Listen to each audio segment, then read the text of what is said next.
This is the Norris Group's Real Estate Investor Radio Show, the award-winning show dedicated to thought leaders shaping the real estate industry and local experts revealing their insider tips to succeed in an ever-changing real estate market. Hosted by author, investor, and hard money lender, Bruce Norris. Hey everybody, it's Aaron Norris with the Norris Group, and we are back with John Arendsen. He's a general contractor and manufactured home contractor that we started talking about last week, a bunch of updates when it comes to SB 13 and accessory dwelling units.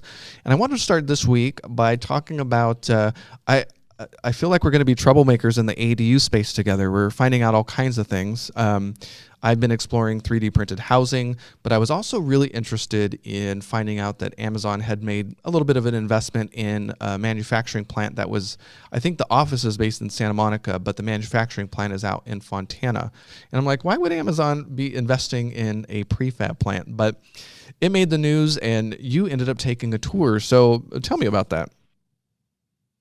Well, it was really a pleasant experience. I've been on several as a dealer. I mean, every manufacturer that I'm a dealer for, I've been through many of their factory tours, and I've also visited many other factories that I'm not necessarily a dealer for, but have been interested in over the years. And I've got to tell you that Prefab House is really a first-class act. Really a nicely balanced and organized facility. Their production is just impeccable. Their quality is better than anything I've ever experienced in the field, just because they use jigs and rigs, and they can, make everything fit the way it's supposed to fit, and they have processes that make it airtight.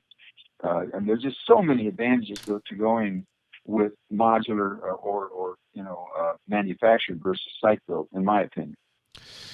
And it's interesting that it's happening right here in California in my backyard. That was pretty cool.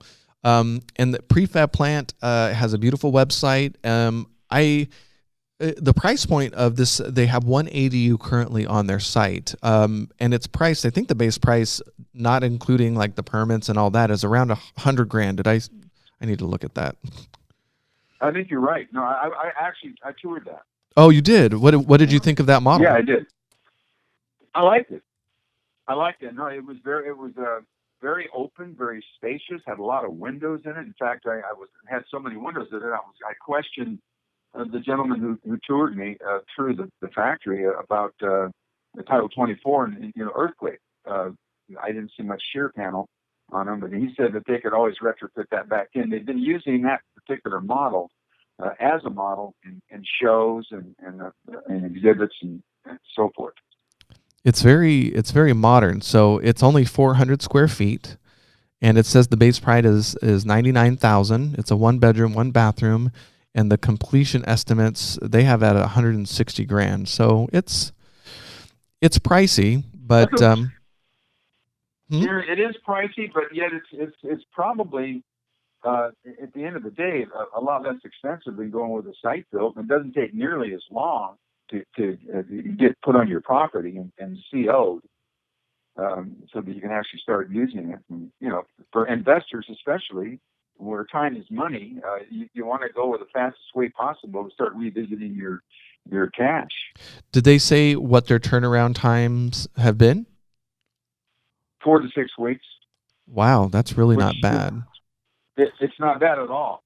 Now, if they get busy into the summer months, it could extend, they're out to 6 to 8 weeks. I mean, that's typical with most manufacturers. It's seasonally adjusted. I know I've experienced this on my flips in California, is just finding the skilled labor to do a lot of construction. So knowing that you're in a plant where people are building the same thing over and over, assisted by machines, there's something very exciting about that. From a quality control perspective. Well, it's the way of the future. Well, off-site housing or off-site construction, period, would be it commercial or residential, is the way of the future. I have a really good friend of mine up in Hemet, right down the street from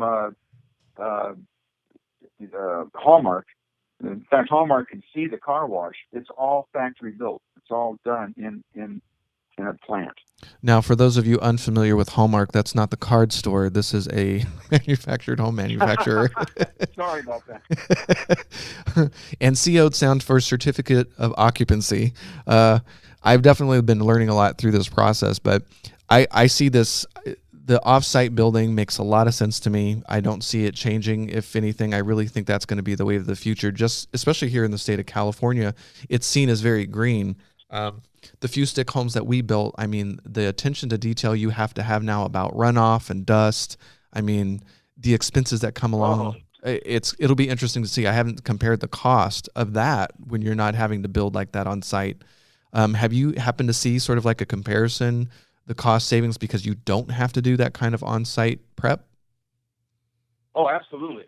No, if you have to do a slab on grade or a raised stem wall foundation, you're talking, probably in the neighborhood of $10,000 to $25,000, depending on the type and style you use, and that's just for openers, and then you start building from there, and that's what makes on-site construction so expensive. It's right now. The rate is probably right around $350 a square foot.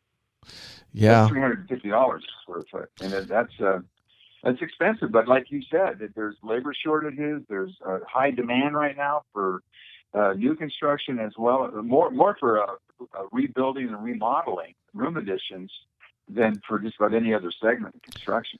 A lot of new construction, but boy, there's a ton of rehab work going on and remodeling.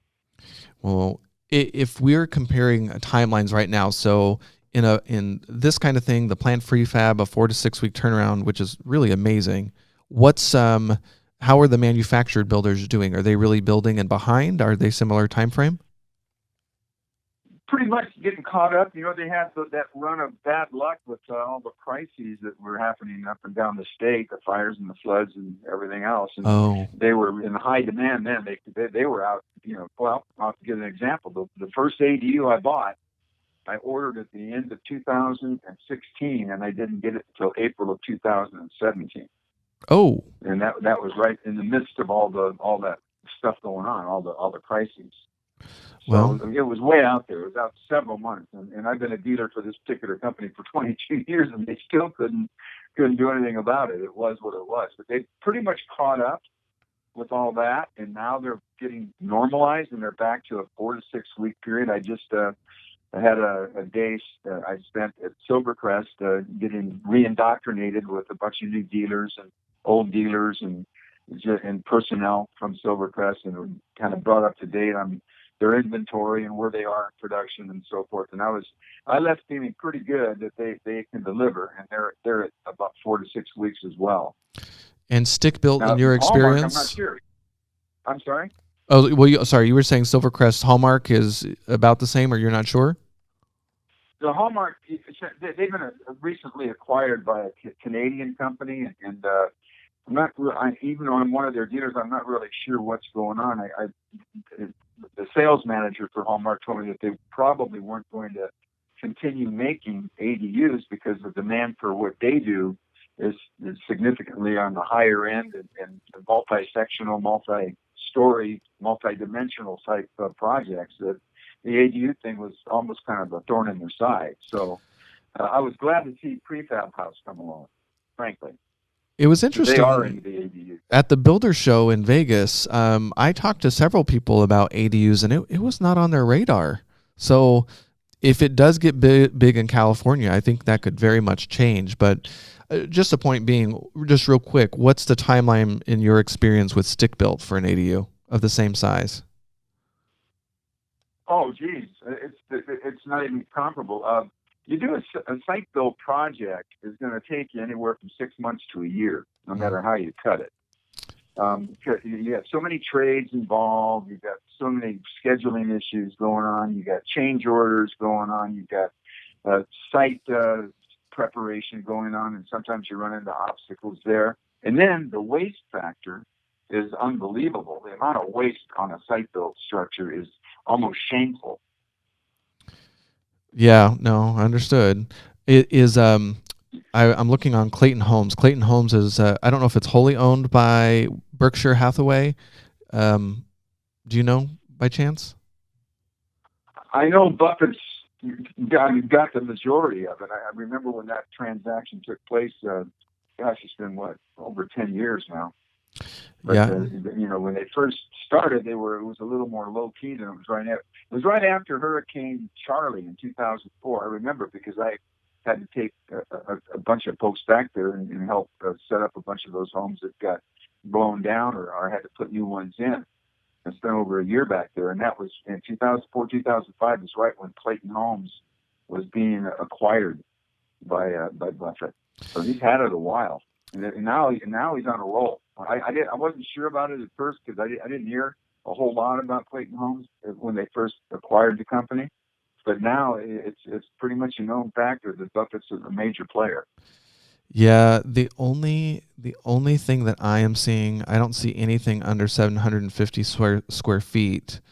That looks like the smallest thing that they have, at least on their website, is called the Viejo, and it looks like a wobbly box, and it's $80,000, 920 square feet. So Yeah. okay, so as of now, they're not going to play the ADU game. So let's get into a little bit. Well, also they're not in California. They're located back. I think it's in Tennessee, if I'm not mistaken. Yeah, and they have a whole different demographic, and they have a whole different appetite or lack thereof for ADUs. It's not as big a deal back there because it isn't a law yet. It may be at some point, but right now there's really no major incentive to start delving into the world of ADUs for a lot of manufacturers that are out of state. Almost all of your manufacturers that are here in state, or like even in Arizona, are into the whole ADU thing, and they're almost all of them coming up with some type of an ADU product. I know Silvercrest just came out with a very nice ADU brochure and with some really good pricing, and they're kind of leading the field, to be perfectly honest. okay. What's the size that you're seeing, and what's it look like? Oh, they go anywhere from 400 to 840 square feet. In their brochure, I think they've got 8 different models, and those are the ones that I was telling you earlier that could be purchased for under $100,000 installed if you stay within the 400 to 500 to 600 square foot range, 1 bedroom, 1 bath, and then you start adding bedrooms and bathrooms, then your costs start going up almost exponentially. Okay, yeah, I'm looking on their website right now. Okay. I'll send you their brochure. I thought I did, but I'll send it to you along with the price list. And Okay. I think you'll be pretty impressed. Well, I've started to see, and maybe it's because I've visited their website, Mighty Builder is a 3D printed builder that rumor has it they will be out this year with the under 400 square foot 3D printed home. And I don't know the details on how long that'll take from them vetting the site to actually 3D printing the outside structure. I mean, it's so new. A lot of these 3D printed home manufacturers are saying things like, oh, we can print the structure in 48 hours or less. Okay, well, what does that mean? Is that just the core structure, and before that you have to pour the pad, and then after it's got to dry for a week, and then all the the insides are going to take another couple months? Like, I don't have an idea of time frame for that. It's great in theory. Is it Well, I tell you what, I actually did a couple. Funny you should mention them. I did a couple of inspections for them down in San Diego not too long ago, and it's an interesting company. I think it's a great concept. I hope it works. Boy, I hope they can start printing these things out. That would be fantastic. But from what I understand, they had to kind of marry up, if you will, with a modular manufacturer near them somewhere in order to get their product out, because they're not licensed modular builders.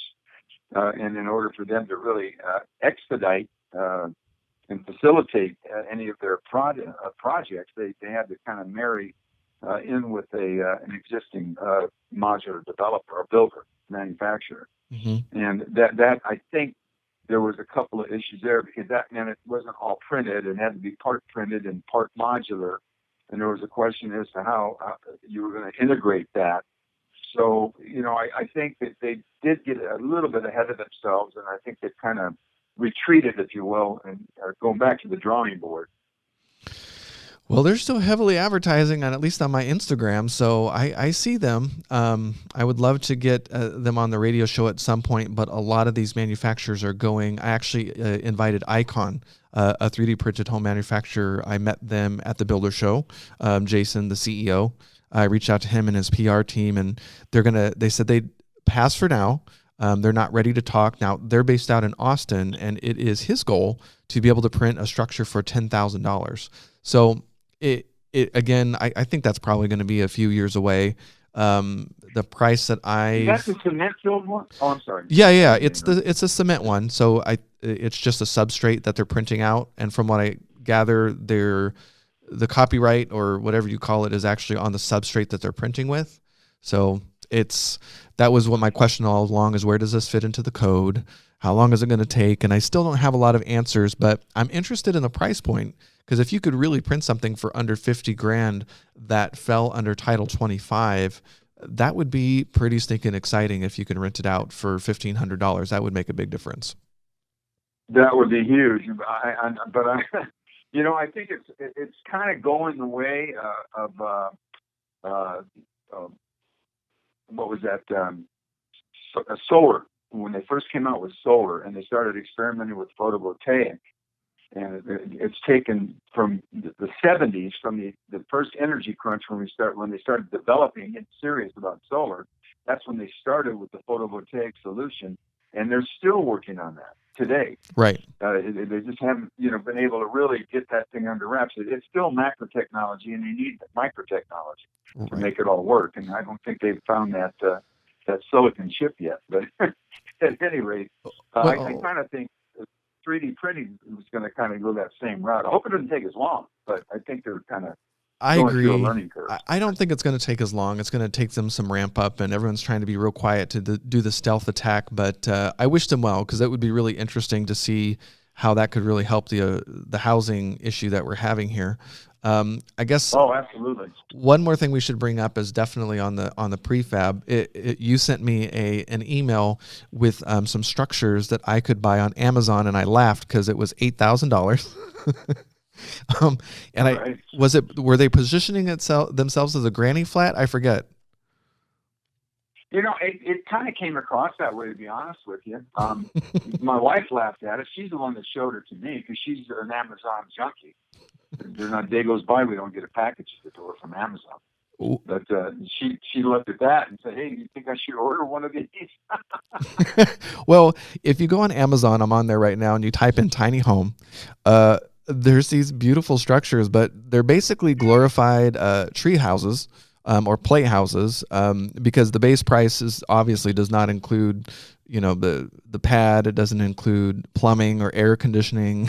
So we're not comparing apples to apples there, but it made me laugh. Yeah, I'm going to look at it too. Does it even have insulation in it? I mean, no. I vaguely looked at it. No. So you'd have so many. I mean, it's almost you've heard of tough shit. Well, yeah. This one is labeled a cabin kit garden house. Yeah, 209 square feet. Yeah, so it's not like a habitable dwelling. It's not. I mean, kids will probably go spend the night out there, and so will mom and dad if it's next to the pool and it's hot out. But as far as making it an actual legitimate dwelling structure, properly permitted and positioned on a parcel, I think they got a long way to go. Yeah, this is not going to pass your code enforcement. No, not even get close. Yeah, no. So they'd never issue a permit. If you took that first thing you have to do when you pull a permit is take in your plans and specifications for the project, or the model of the manufacturing home you're going to use.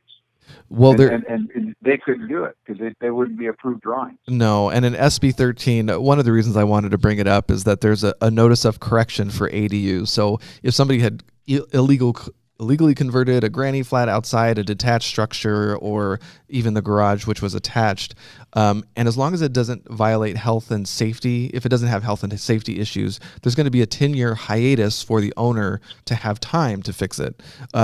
This definitely wouldn't fall under that, so I didn't want anybody thinking they were going to be real cute and go to Amazon and buy an $8,000 thing. And yeah, exactly. I don't. Health and safety is definitely going to be an issue there. So So Quick Apple's. question on Mhm. I'm sorry. Go ahead. I just had a quick question. You mentioned 10 years. I just read on and reviewing the SB 13, I think it was, that they had kind of redlined the 10 years, and then there was 5 years next to it. Did you see that? You know what? I know it's going through some changes, so I'm glad you pointed that out. I had Yeah. not seen that yet, so I don't think it's probably in its final. I don't know when it's going to go up for vote. I know that I have to send out an email next week. I said that I would do that for Senator Wajkowski's team because I think they really need to hear from the investor community, especially horror Yes. stories. I think they've been really good thus far working with me, saying, if you have horror stories, please send them in because we need real examples of some of the nonsense that's going on and the fees, the park fees. I think somebody told me that they were trying to charge a $20,000 park fee in some city in Southern California. And you're like, really?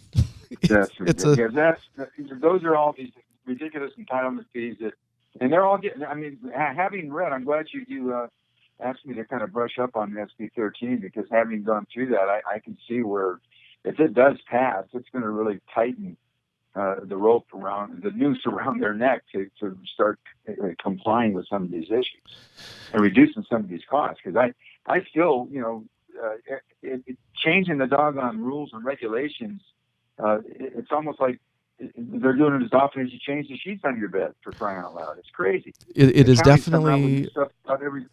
It's a moving target, and I think what some investors don't appreciate is that if we get in early and we give them case studies of the things that we're experiencing, sometimes those legitimate case studies could end up working its way into the bill somehow, which is really, really exciting. So I'm going to send out a sample letter. I'm going to write one myself and take care of that next week so they get as much feedback from investors as possible. I am a little worried on this panel that we're going to be on, if it's an audience full of owner occupants. It's going to be interesting. We're going to be creating a pool of new landlords, inexperienced. That'll be that's what it that's what it amounts to. I love that SDCIA has decided they really want that to be the audience because they're going to need a resource when they get sued and they have to evict people. How do you evict people out of an ADU? Is it the same as if it is a regular single-family residence? I don't know. Well, they're going to be writing books about this for years. I mean, yeah, you're right. I mean, there's a whole plethora of obstacles and challenges out there that we haven't even been able to address yet. One of them is insurance. We'll get into that at some point. Yeah, insurance. What are you seeing right now as an issue with the insurance? Well, I'm just not sure how they're going to address it in many cases. I've been reaching out to a few insurance companies. I'm with AAA. I've been with them for 25 years. They insure about everything I own practically. But they said that they'd have to take it on a case-by-case basis. And the first thing they wanted to know is it going to be an A or a B unit or a one-half type unit with a separate address. If so, that may pose certain standards that they evaluate the insurance by. They treat it as its own single unit. Then there's the manufactured housing element. There's only about two companies in the United States. The Foremost is one of them, and the other one is American Modern, that even insure manufactured homes. Now, unfortunately, the first one I mentioned, Foremost, is owned by Farmers Insurance. They won't have anything to do with manufactured homes. Wow. So that leaves one purveyor in the United States that I'm aware of that will write it, and that's American Modern. And that's why I have manufacturers. The homes that I own now are all insured by American Modern. They seem to be about the only game in town. Well, and they'll have to write two separate policies. They'll have to have a homeowner's policy, and then they'll have to have American Modern basically cover the manufactured part of it. Oh, geez. Okay. That's my understanding. It's what I'm saying. There's so much stuff going on. It's you can't wrap your arms around it, and it makes me, frankly, a little reticent to really start pushing too hard with folks on manufactured homes. Although I will, and I do, but I also disclose to them everything I'm disclosing to you. Mm-hmm. I don't want them coming back to me later and saying, "Hey, you didn't tell me about this," or "Hey, I can't get insurance," or "Hey, the bank won't let you fund it because it's manufactured." I tell them up front, you could have these issues. And frankly, it kinks a lot of deals. I've probably turned away a lot of business that way, or converted it over to site build if the people had the budget for it. Turned away a deal, but also a lawsuit. Good for you. It's California. I'm too old for that stuff, Aaron. I know. Nobody has time for that. No, it's one of the reasons I really want to cover this very well for real estate investors who are looking at this as an opportunity. It is an opportunity, but it is a moving target. And unfortunately, every municipality is dealing with it differently. And now the state's trying to come in and throw their weight around. So we did cover last week, Senator Wachowski, I brought up the fact that, okay, there's a specific city that one of the investors said they decided that there was a moratorium so they could study parking. And Wachowski said, no, that's not allowed. It's through. Yeah, no moratorium. But what are the teeth to that? Like, you as an investor have to decide, I'm going to go ahead and move forward. But I'm sure the city could make your life very miserable. And at the end of the day, if you just try to sue the city, it's going to take a lot of time, a lot of money. And at the end of the day, you're going to be a case study on whether it would even work or not. So just be very careful as you approach this, and stay tuned. We're going to try to keep covering this in many interesting ways. And then if you can join us and you're close to San Diego, June 11th, you'd be able to be around some experts, including John, to ask questions personally. So with that, one more time, if they want to get a hold of you, what's the best way to reach you, John? FreshBackyardHomes.com. Open up the website.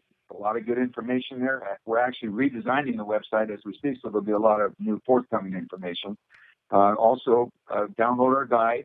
You see it on the right-hand side of every page, ADU guide in red. Download that. You'll learn everything you need to know about what to do prior to even hiring a contractor. If you took all the 8 steps that are in there, you'd come out way ahead financially and also from the time standpoint. All right. Well, thanks for your time, and we're going to probably have to loop back around later this year because things are going to change. Looking forward to it.